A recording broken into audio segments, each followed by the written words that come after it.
میرے پچھواڑے میں اگر کوئی آ کے بیٹھے گا تو obviously میں گردن گھما کے دیکھوں گا صحیح کیا ہو رہا ہے میرے پچھواڑے.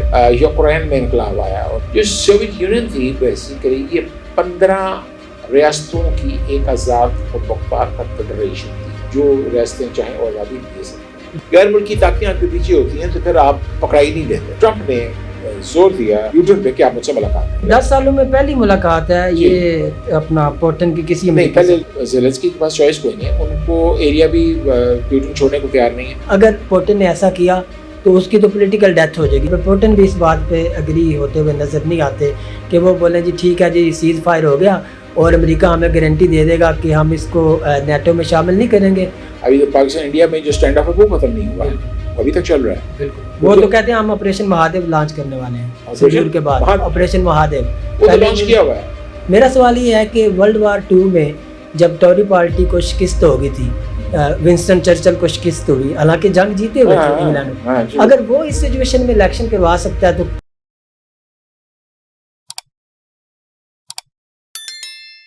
السلام علیکم ناظرین, آپ دیکھ رہے ہیں QC TV. میں ہوں کاشف سہیل. ہمارے ساتھ موجود ہیں سینئر صحافی اور انٹرنیشنل امور کے ایکسپرٹ منیب الحق صاحب. ان سے یہ جانیں گے کہ ابھی حال میں جو میٹنگز ہوئی ہے ولادیمیر پوٹن کی اور ٹرمپ کی, اور اس کے بعد 18 اگست کو ولادیمیر زیلنسکی کی اور صدر ٹرمپ کی, ان ساری ملاقاتوں کا کیا نتیجہ نکلے گا؟ کیا یہ ساری میٹنگز کسی منطقی انجام کو پہنچیں گی یا پھر یہ ایسے ہی ایک ڈپلومیٹک ایکسرسائز ہے؟ السلام علیکم سر. وعلیکم السلام. شکریہ کاشف صاحب, آپ نے پروگرام میں شمولیت کی دعوت دی. دیکھیے میں آپ کو گزارش کرتا چلوں کہ پیشتر اس کی کہ میں 15 اگست جو میٹنگ ہے پیوٹن کی اور ٹرمپ کی اس بارے میں کچھ تبصرہ کروں. بہتر ہوگا میں تھوڑا سا پس منظر آپ کو بتا دوں کہ ڈسپیوٹ ہے کیا. بیسیکلی سوویت یونین جو ہے وہ دسمبر 91 میں جس وقت ڈس انٹیگریٹ ہوا تو اس وقت روس کی 15 ریاستوں کے 15 ملک بن گئے. یہ جو 15 ملک بن گئے امریکنز نے اور یورپی یونین نے ان پر پٹو ڈالنے شروع کر دیے. ان کو کوشش پہلے سے یہی رہی کہ ان کو نیٹو کا حصہ بنایا جائے, کیونکہ وارسا پیکٹ ختم ہو گیا تھا. وارسا پیکٹ کے ختم ہونے سے یہ نقصان ہوا کہ دنیا میں جو کاؤنٹر بیلنس فورس تھی وہ ختم ہو گئی. دنیا میں یک قطبی جس کو اردو میں کہتے ہیں, ظاہر سی بات ہے سوویت یونین ٹوٹنے کے بعد تو امریکہ آل ان آل ہو گیا اور امریکہ نے اپنا نیو ورلڈ آرڈر دیا اور جس کو ریزسٹ کرنے والا کوئی نہیں تھا. اس سینیریو میں جس وقت یہ وہ سینیریو لیٹ 90s کا, ابھی پیوٹن برسکدار آتے ہیں اور پیوٹن جب آتے ہیں تو رشیا اور سوویت یونین کے 3 ملک جن کو بالٹک اسٹیٹ کہا جاتا ہے, لیٹویا, لیتھونیا اور لیتھوینیا, یہ حصہ بنتے ہیں نیٹو کا. اچھا, اب جب یہ نیٹو کا حصہ بنتے ہیں مطلب میرے پچھواڑے میں اگر کوئی آ کے بیٹھے گا تو obviously میں گردن گھما کے دیکھوں گا صحیح کیا ہو رہا ہے میرے پچھواڑے, کل کو مجھے نقصان نہ پہنچا دے. اب جس وقت یہ ہوا پھر اس کے بعد ایک نیلے پیلے انقلابوں کی سیریز شروع ہو گئی. جارجیا میں انقلاب آئے ایڈورڈ شیورنادزے کے خلاف, یوکرین میں انقلاب آیا, ان کے جو صدر تھے پیٹر یانشینکو ان کے خلاف انقلاب, ویلویٹ ریولیوشن ہوئی اور ان کو اٹھا کے بعد میں کہا گیا. وہ اپنے مہرے تلاش کر رہے تھے ویسٹ والے, کیونکہ یہ وہ لوگ تھے ایڈورڈ شیورنادزے, الیگزینڈر یانشینکو, یہ لوگ وہ تھے جو کہ سوویت یونین کے ساتھ اشروں سے باقاعدہ رابطے میں تھے اور فیڈریشن ٹوٹنے کے باوجود بھی اس سے ہٹنے کو تیار نہیں تھے, ان کے ساتھ رابطہ رکھنا چاہتے تھے. جو سوویت یونین تھی بیسیکلی یہ 15 ریاستوں کی ایک آزاد خود مختار کنفیڈریشن تھی, ٹھیک ہے نا, جس کے آئین میں لکھا تھا کہ جو ملک آزادی چاہے وہ لے سکتا ہے. اور پریزیڈنٹ نے ترغیب کی تھی, لیفٹیننٹ پریزیڈنٹ نے. ہمارے یہاں لوگوں کو نہ تاریخ کا ادراک ہے نہ ان کو سچ بولنے کی عادت ہے, جس کی وجہ سے وہ جو جس کے دل میں آتا وہ کہتا ہے. 1964 میں لکھا ہوا ہے روسی آئین کہتا ہے کہ آپ جو ریاستیں چاہیں وہ آزادی لے سکتے ہیں. بڑی بات ہے یہ, ٹھیک ہے جی, بڑی بات. اچھا, اب جس وقت سب لوگ جانے لگے تو پیوٹن جو کہ KGB کے تربیت یافتہ افسر ہیں, تھوڑا سا میں ان کی بتا دوں. پیوٹن جو تھے وہ ایسٹ جرمنی, مشرقی جرمنی کا شہر ہے ڈریسڈن, DRESDON, ڈریسڈن میں KGB کے اسٹیشن ان چیف تھے. اس حوالے سے ان کو راجنیتی کا ضرورت کو تھا. اب جس وقت ماسکو میں اتھل پتھل شروع ہوئی تو ان کو بورس یلتسن نے واپس بلوا لیا. یہ ان ہنگاموں کے دوران 1991-92 میں یہ سینٹ پیٹرزبرگ کے میئر بھی تھے. پوٹن صاحب جو تھے سینٹ پیٹرزبرگ کے میئر بھی تھے. تو انہوں نے معاملات کو بڑے غور سے قریب سے دیکھا ہوا. اب جس وقت ایک اسٹیج یہ آئی کہ یلسن کی جب اقتدار پہ گرفت کمزور ہوئی تو KGB کی وہ لوبی جو پیوٹن کے پیچھے تھی انہوں نے ان کو اوپر بنوا دیا.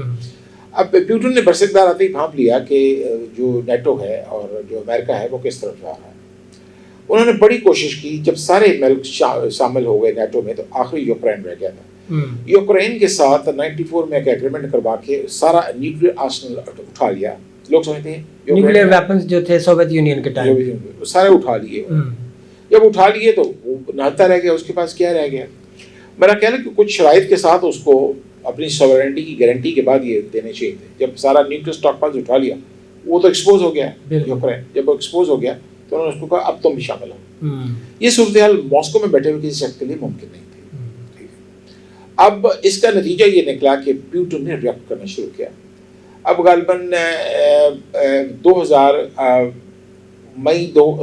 فروری 2019 میں جس وقت موجودہ صدر زیلنسکی اقتدار میں آئے تو ان سے ایک اپلیکیشن دلوائی گئی کہ آپ نیٹو میں شمولیت اختیار کروائیں, یورپی یونین میں بھی کروائیں. زیلنسکی صاحب کا کوئی بیک گراؤنڈ نہیں تھا, کوئی پولیٹیکل پس منظر نہیں تھا. زیلنسکی صاحب نے وہ بیک گراؤنڈ دے دیا. سر یہ تھوڑا سا یہ بتائیے کہ یہ جو کوئی کامیڈین بھی تھے اور ایکٹر یہ سیکنڈ کلاس کامیڈین تھے لیکن ان کو ایک بڑی ہیوج فنڈنگ ملی. انہوں نے اپنی پارٹی بنائی. اچھا, تو وہ یہ تو ہم نے فلموں میں ڈراموں میں دیکھا تھا کہ کوئی ان کی پارٹی جیت گئی انفارچونیٹ. دیکھیے جب آپ کے پیچھے سرپرستی ہوتی ہے, غیر ملکی طاقتیں آپ کے پیچھے ہوتی ہیں تو پھر آپ پکڑائی نہیں دیتے.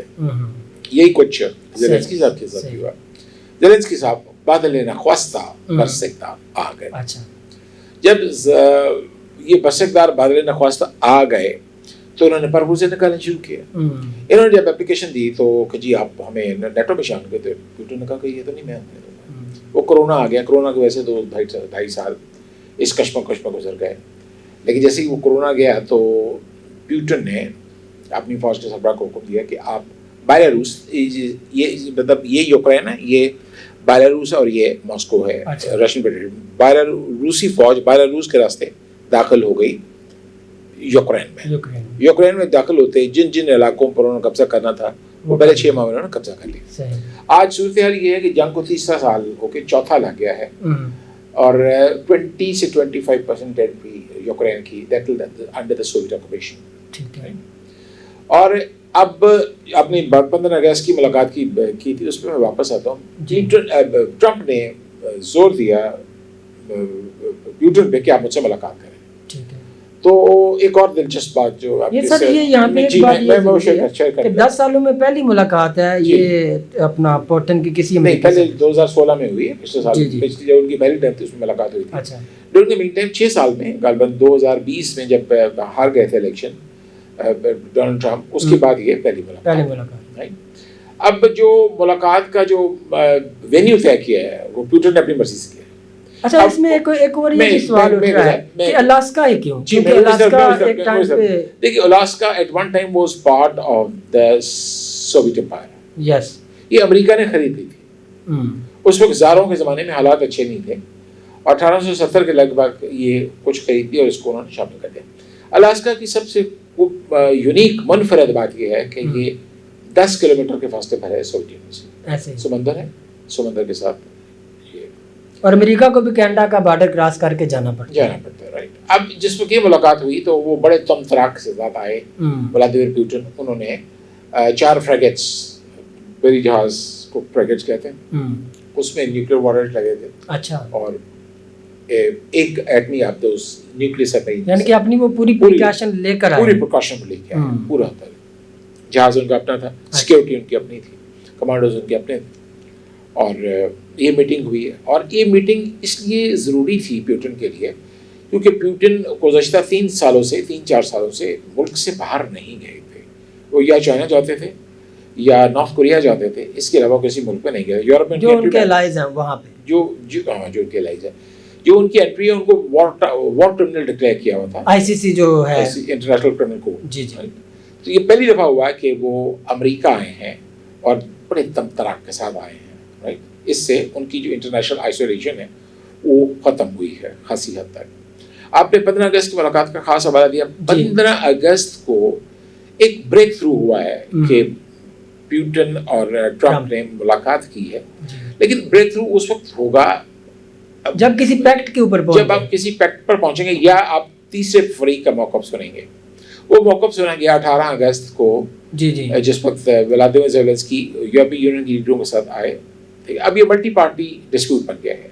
لیکن سر یہاں پہ ایک سوال یہ ہے کہ پچھلی دفعہ بھی جب فروری میں ٹرمپ کی ملاقات ہوئی تھی نا زیلنسکی کے ساتھ, انہوں نے اس کی ڈریسنگ کو لے کے انہوں نے پورے 5 منٹ میں 1 سیکنڈ نہیں بولنے دیا بیچارے. ہاں وہ خاصی اور کل پھر جو ہے نا کریٹیسزم ہو گئی ہے. دیکھیے اس لیے ہوئی ہے کہ ان کو پاس ان کی ٹرین نہیں ہے. ہی از ناٹ ٹرینڈ پالیٹیشین. مطلب میں آپ ہوں, ہم جو ایسے لوگ ہیں جو کیمرے کے سامنے بالکل ہمارے لیے روٹین ورک ہے. ہمیں کیمرہ کچھ نہیں کہتا. عام آدمی آتا ہے پریشان ہو جاتا ہے ایسے کہ کیمرہ ہمارے لیے دوست ہے, بھائی ہے. اب ان کی ٹریننگ نہیں ہے ایز اے پالیٹیشین کی, ایز ہیڈ آف اسٹیٹ کی. ان کا ڈریس ٹھیک نہیں ہوتا. مثلا یہ جو ڈریس ہے یہ کیمرے کا ڈریس ہے. جب بھی میں کیمرے کے آگے آؤں گا میں کیمرے کے آگے پراپرلی ڈریس اپ کروں. لیکن وہ تو ٹی شرٹ پہن کے گھوم رہے ہوتے ہیں بس جیسے foot that ball shows his non-seriousness. That shows us okay how non-serious he is. اچھا اب 18 اگست والی جو ملاقات ہے اس میں میرا خیال ہے ان کے پاس چوائس کوئی نہیں ہے. زیلنسکی کے پاس چوائس کوئی نہیں ہے. ان کو ایریا بھی پیوٹن چھوڑنے کو تیار نہیں ہے. ان کو ان کی درخواست بھی واپس لینے پڑی. اگر دیکھیں وہ اتنی بری طرح پھنسے میں کہ اگر ملک میں مارشل لگایا ہوا انہوں نے, اگر وہ مارشل اٹھاتے ہیں الیکشن ہوں گے ان کی چھٹی ہو جائے گی. چھٹی کے نتیجے میں ان کا ٹرائل ہوگا, ٹرائل بھی ہوگا, اور ٹرائل کے دن ان کو سزا ملے گی. اچھا سر یہ بتائیے کہ یہ جو ڈیڈ لاک ہے, جو پوٹن کی جو شرائط ہیں وہ, اور جو ٹرمپ کی جو پرپوزل ہے وہ, یہ ڈیڈ لاک کہاں پہ آتا ہے؟ کس بات پہ پوٹن صاحب ایگری نہیں کرتے؟ ان کا مین ایجنڈا کیا ہے؟ دیکھیے میں فیصلہ ایکچولی جو شرائط تھوپی جا رہی ہیں وہ پیوٹن پہ نہیں تھوپی جا رہی ہیں, وہ شرائط تھوپی جا رہی ہے زیلنسکی پہ. زیلنسکی صاحب اگر دیکھیں وہ کہتے ہیں نا کہ ماڑے کا کوئی نہیں ہوتا, جی جی, تو وہی صاحب ادھر ہے. تو کیا یہ ٹرمپ اگری ہے پوٹن کے ساتھ کہ ٹھیک ہے جو آپ نے ایریا انیکس کیا ہوا ہے ٹھیک ہے آپ لے لیں اور فوجیں وہاں پہ اپنا بارڈر لگائیں اور اس کو رشین فیڈریشن کنسیڈر کریں اور میں بات کر لیتا ہوں؟ تو اس کے بدلے میں وہ رائفل لیں گے نا پیوٹن سے. اچھا, ونس ہی از ولنگ تو اس کے بدلے میں رائفل لیں گے. اچھا ٹھیک ہے نا. آپ ٹرمپ کو کیا سمجھ, ریئل اسٹیٹ ٹائکون ہے. پاکستان کے ساتھ کہتا ہے کہ جی وہ میں تیل نکالوں گا, تیل وہ ہمارا نکالے گا, بیچے گا وہ خود, ہمارے پاس ڈرلنگ کی فیسلٹی نہیں ہے. جو ابھی بیان دے رہے ہیں زیلنسکی صاحب بھی, وہ بھی یہ کہہ رہے ہیں کہ میں کسی صورت اس بات پہ اگری نہیں ہوں کہ جو ایریا انیکس کیا ہوا ہے نا رشیا نے, وہ میں ان کو دے کے تو کوئی سیکیورٹی پیکٹ یا کوئی سیز فائر کا پیکٹ سائن کروں. اچھا تو پھر مجھے بتائیے زیلنسکی کی بیسٹ چوائس کیا ہے؟ زیلنسکی کی بیسٹ چوائس کیا ہے؟ بیسٹ چوائس جو امریکن تجزیہ نگار اور انٹرنیشنل اسٹیک ہولڈر کہہ رہے ہیں وہ یہی بیسٹ چوائس ہے کہ آپ ان کے ساتھ سیز فائر کریں اور جو ایریا انہوں نے انیکس کیا ہوا ہے وہ ان کو لینے دیں, ادروائز پھر اس معاملے کا کوئی حل نہیں. آپ میں اگر گھر سے باہر نکلتا ہوں اور آدھے گھر پہ میرا کسی کا قبضہ ہوا ہو, میرے گھر میں اٹھ کے کہے گا یہ قبضہ واپس کرو, تو میں کہوں میں نے قبضہ نہیں لینا. میرے گھر پہ آدھا قبضہ ہو گیا ہے اور آدھے قبضے کے بعد میں کہوں گا بالکل میں لوں گا قبضہ, تو یہ ڈسپیوٹ جو ہے وہ حل ہوتا نظر نہیں آتا. تو یہ اگر یہ مثال کے طور پہ حل نہیں ہوا, جو کہ اگر مثال کے طور پہ پوٹن بھی اس بات پہ اگری ہوتے ہوئے نظر نہیں آتے کہ وہ بولیں جی ٹھیک ہے جی سیز فائر ہو گیا اور امریکہ ہمیں گارنٹی دے دے گا کہ ہم اس کو نیٹو میں شامل نہیں کریں گے اور آپ ان کا جو ایریا انیکس کیا ہوا ہے وہ واپس کر دیں اور دونوں پارٹیز راضی ہیں. اگر پوٹن نے ایسا کیا تو اس کی تو پولیٹیکل ڈیتھ ہو جائے گی, جو کہ وہ ایسا کرنے والا نہیں ہے کسی بھی صورت. تو پھر اس کا منطقی انجام کیا ہے؟ منطقی انجام یہ آگے یہ جنگ 10 سال 20 سال. میں گزارش کروں, دیکھیے رائتیں جو بھی دینی ہے وہ زیلنسکی کو دینی ہے. پیوٹن نے کوئی رائت نہیں, کیونکہ اس کے پاس کوئی کارڈ نہیں ہے. کوئی کارڈ نہیں ہے. پتے ٹرمپ کے پاس ہیں یا پیوٹن کے پاس ہیں. رائٹ. پیوٹن بہت اندر تک جا چکا ہے, پیوٹن واپس نہیں آئے گا. اس کو اپنی نیٹو کی ممبرشپ کی درخواست بھی واپس دینی, ایریا بھی نہیں انہوں نے واپس کرنا, جو انہوں نے اس دوران وہاں سے جو کچھ نکال لیا ہے وہ بھی واپس نہیں کرنا. ابھی تو بہت ساری چیزیں طے ہونا باقی ہیں. ارے سر یہ اسی جو ہے نا جو سمٹ ہوئی ہے بٹوین پوٹن اور ٹرمپ, اس کے بعد صحافیوں سے جب انٹریکشن کیا ٹرمپ نے تو ایک صحافی نے سوال یہ پوچھا کہ اگر 15 دن کے اندر پوٹن ایگری نہیں کرتا تو اس کے کانسیکوینسز کیا ہوں گے؟ تو ٹرمپ نے بولا کہ اس کے کانسیکوینسز بڑے سخت ہوں گے, ابھی میں بتانا نہیں چاہتا. تو کیا یہ خالی ڈائلاگ ہے یا کوئی مطلب امریکہ کوئی ایکشن لے بھی سکتا ہے رشیا کے خلاف؟ دیکھیے امریکہ رشیا کے خلاف ایکشن اگر لے گا تو وہ ایک نئی جنگ شروع ہو جائے گی. مطلب ابھی تو غزہ کی جنگ ختم نہیں ہوئی, ایسے ہی ابھی تو پاکستان انڈیا میں جو اسٹینڈ آف ہے وہ ختم نہیں ہوا, وہ ابھی تک چل رہا ہے. بالکل. وہ تو کہتے ہیں ہم آپریشن مہادیو لانچ کرنے والے ہیں سیڈول کے بعد. آپریشن مہادیو وہ تو لانچ کیا ہوا ہے, لیکن وہ ڈائلاگ بازی ہے نا ان کی بھی. دیکھیں وہ امریکہ, دیکھیں انڈیا پاکستان ابھی نئی بحث ہو جائے گی. انڈیا پاکستان کے خلاف کوئی آپریشن کرنے کی پوزیشن نہیں ہے. اس لیے کہ ان کی جو ایئر فورس ہے وہ اسٹرگل کر رہی ہے اور پاکستان نے ان کا جو اسٹار فائٹر ہے رافیل اس کو ہٹ کر دیا. اس کے بعد ان کے پاس ان کی طرف میں کوئی ایسا تیر نہیں ہے جس سے پاکستان پر ہوم ورک نہیں کیا ہوا. اچھا سر ایک آخری سوال لے لیتے ہیں, وہ یہ ہے کہ چلیں ٹھیک ہے اس کا کوئی منطقی نتیجہ آئے گا یا نہیں آئے گا, اب اس بات کا فیصلہ یہ تو کلیئر کٹ ہے, ریٹن آن دا وال ہے کہ یہاں ٹرمپ نے کرنا ہے یا اس نے کرنا ہے پوٹن نے, زیلنسکی کے پاس کوئی پتہ نہیں. دوسری بات یہ ہے کہ یہ جو اسٹیٹ آ رہے ہیں کہ جو یوکرین کے اندر 81% جو پاپولیشن ہے وہ یہ کہتی ہے کہ ٹھیک ہے کیونکہ الیکشن ڈیو ہیں مئی 2024 سے, ابھی آلموسٹ 1 سال 3 مہینے ہو گئے ہیں الیکشن نہیں کروا رہے. میرا سوال یہ ہے کہ ورلڈ وار 2 میں جب ٹوری پارٹی کو شکست ہو گئی تھی, ونسٹن چرچل کو شکست ہوئی, حالانکہ جنگ جیتے ہوئے تھے انگلینڈ میں, اگر وہ اس سچویشن میں الیکشن کروا سکتا ہے تو کیا یوکرین کا جو صدر ہے ولادیمیر زیلنسکی وہ اس کا قد پولیٹیکلی ونسٹن چرچل سے اوپر کا ہے؟ He will go to the gallows.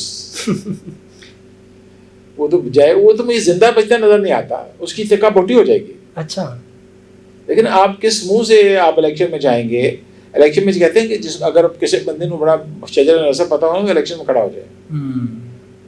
Election آپ کی دھجن آئے ہے. الیکشن میں جب آپ کھڑے ہوں گے تو یا تو آپ بڑے توپ پار خان ہیں, بڑا اپنے کارنامے جان دیے تو کھڑے ہو جائیں, اس نے سارا ملک تباہ کر دیا اپنا. ٹھیک ہے سر, کس منہ سے جائے گا وہ الیکشن؟ ظاہر سی بات ہے اب الیکشن تو اس کو کروانے پڑیں گے, اس کا کیا نتیجہ اس کے نتیجے میں اس کو سزا ہوگی اور وہ شاید منظر سے ہٹ جائے. جی تو ناظرین آپ نے دیکھا, ہم نے یہ تجزیہ کیا کہ اس ساری صورتحال کا پولیٹیکل سیناریو کا کیا جو ہے وہ نتیجہ نکل سکتا ہے اور اس کا انٹرنیشنل کیا امپیکٹ پڑ سکتا ہے. تو اپنے تجزیے سے اور آراء سے ہمیں کمنٹ سیکشن میں ضرور آگاہ کیجیے گا. فی الحال کے لیے اتنا ہی, اللہ حافظ.